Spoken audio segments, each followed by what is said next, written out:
Sports ഉപകരണങ്ങളുടെ വിപുലമായ കളക്ഷനുകളും ഒപ്പം പാദരക്ഷകളുടെ പറുദീസയുമായി അന്ന ഫുട്വെയർ ആൻഡ് സ്പോർട്സ്. കനറ ബാങ്കിന് എതിർവശം മെയിൻ റോഡ്, ചേലക്കര. ഏത് നിമിഷവും നിലംപൊത്താവുന്ന ഒരു കൂരയ്ക്കുള്ളിൽ 6 പേർ അന്തിയുറങ്ങുകയാണ് തൃശൂർ തിരുവില്ലോമലയിൽ. ചോർന്നൊലിക്കുന്ന വീടിനുമേലെ പ്ലാസ്റ്റിക് ഷീറ്റിൽ അഭയം പ്രാപിച്ചാണ് ഈ മനുഷ്യർ ഇവിടെ ജീവിക്കുന്നത്. Right vision, big story.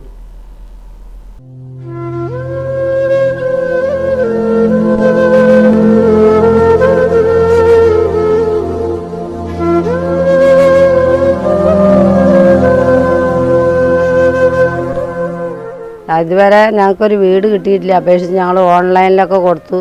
ഇതുവരെ ഒന്നും കിട്ടിയിട്ടില്ല. ഇത്രയും കാലമായിട്ട് ഞങ്ങൾ 6 ആൾ ഇവിടെ താമസിക്കുന്നുണ്ട്. 2 കുഞ്ഞു കുട്ടികളും വലിയ ആൾക്കാർ 4 ആൾ. ഒരാൾക്കും ഇതുവരെ ഞങ്ങൾ അപേക്ഷിച്ചിട്ട് ഒരു വീട് തന്നില്ല. പഞ്ചായത്തിൽ നിന്നോ ബ്ലോക്കിൽ നിന്നോ എവിടെ നിന്ന് തന്നിട്ടില്ല സാറേ.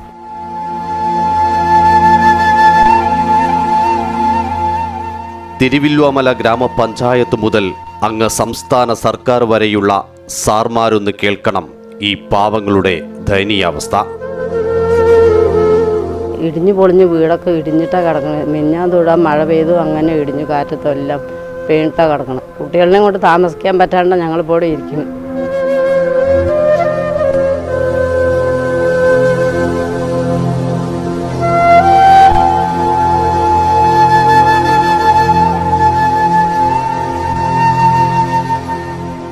പട്ടിപ്പറമ്പ് പ്രദേശത്തെ അരക്കമല കോളനിയിൽ കരിമ്പൻ ചെല്ല എന്ന ദമ്പതികളടക്കം 6 പേർ അന്തിയുറങ്ങുന്ന ഒരു കൂരയാണിത്. ഓടിന് കീഴെയുള്ള താങ്ങുകളെല്ലാം ചെതലെടുത്ത് ദ്രവിച്ചുപോയി. മഴയിൽ പ്ലാസ്റ്റിക് ഷീറ്റിൽ അഭയം പ്രാപിച്ചാണ് ഈ 6 ജീവനുകൾ അന്തിയുറങ്ങുന്നത്.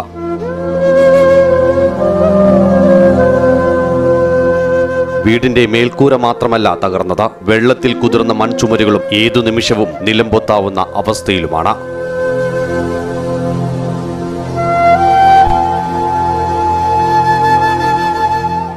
അടച്ചുറപ്പുള്ള ഒരു വീടിനു വേണ്ടി ഈ പാവങ്ങൾ മുട്ടാത്ത വാതിലുകളില്ല. തിരുവില്ലാമല ഗ്രാമപഞ്ചായത്ത് ഇപ്പോൾ ഭരിക്കുന്ന കോൺഗ്രസും ഭരിച്ചിരുന്ന CPIM-ഉം ഒപ്പം BJP-യും ഇതുവരെ ഈ പാവങ്ങളെ തിരിഞ്ഞു നോക്കിയിട്ടില്ല എന്നുള്ളത് ദൃശ്യങ്ങളിൽ നിന്നും ഇവരുടെ വാക്കുകളിൽ നിന്നും വ്യക്തമാണ്. 37 വർഷമായി ഞങ്ങൾക്ക് ഈ വീട് കിട്ടി. ഇതുവരെ ഞങ്ങൾക്ക് ഒരു വീട് അപേക്ഷിച്ചിട്ട് കിട്ടിയിട്ടില്ല. ചോദിക്കുമ്പോൾ പിന്നെ തരാമെന്ന് പറയല്ലാണ്ട് അവർ വീട് ഇതുവരെ തന്നിട്ടില്ല. അപ്പം ഞങ്ങളിപ്പോൾ ഇനി എന്ത് ചെയ്യാനാ? ഇങ്ങനെ അപേക്ഷിച്ചും കൊണ്ട് ഇരുന്നിട്ട് വീട് കിട്ടിയിട്ടില്ല പറഞ്ഞ് ഞങ്ങൾ എങ്ങനെ ഈ ചെറിയ കുട്ടികളെയും കൊണ്ട്?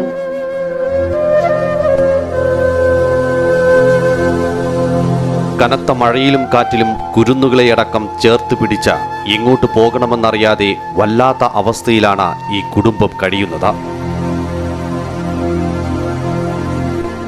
ഇനിയിപ്പോൾ എന്ത് ചെയ്യും? ഞങ്ങൾ ഈ അപേക്ഷയും കൊണ്ട് ഇങ്ങനെ ഇരുന്നിട്ട് ഞങ്ങൾക്ക് കിട്ടാനും വഴിയില്ല, ഒന്നിനും വഴിയില്ലാണ്ടാണ് ഞങ്ങൾ ഇരിക്കുന്നത്. എന്ത് ചെയ്യാനാ? ഇനി ഒരു ഭാഗവുമില്ല. ഈ മൺചുമരാണ് അതിനും. ഇത്ര കാലമായി ഈ മൺചുമര് കയറ്റിയിട്ട്.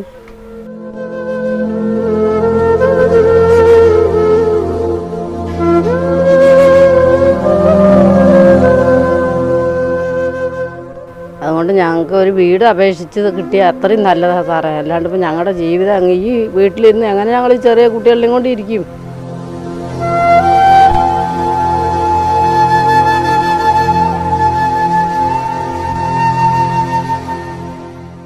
അധികാര കസേരകളിൽ ഇരിക്കുന്നവർ അല്പം കരുണയെങ്കിലും ഈ പാവങ്ങളോട് കാണിക്കണം. ഇവരും മനുഷ്യരാണെന്ന ബോധ്യത്തോടെ. ക്യാമറ പേഴ്സൺ മനുവിനോടൊപ്പം PV Sameer, right vision news.